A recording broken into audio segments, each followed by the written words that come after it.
कसे आहात मंडळी? बरे आहात ना? बरेच राहा. तर आज ना मी तुमका आमच्या मालवणी पद्धतीची ना झणझणीत अशी अंड्याची आमटी दाखवते बघा. त्यासाठी मिक्सरच्या भांड्यामध्ये 7 ते 8 लसूण पाकळी घेतले, अर्धा इंच आल्याचे तुकडो घेतले, त्यामध्ये कोथिंबीर घालायची किंवा कोथिंबीरीचे देठ असतील ते पण चालतील.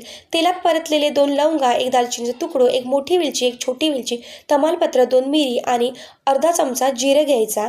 भाजलेलो कांदो आणि भाजलेल्या सुक्या आणि भाजलेला ओला खोबरा घ्यायचा आणि बारीक वाटून घ्यायचा.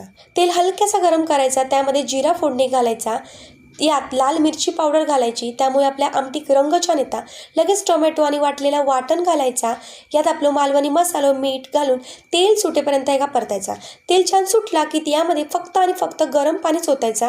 त्यामुळे एकतर त्या पदार्थाची कुकिंग प्रोसेस थांबत नाही आणि त्या पदार्थात चव छान येतात. एक उकळी काढली की याच्यामध्ये अंडी घालून 5 मिनिटं ही अंडी याच्यात शिजवून घ्यायची.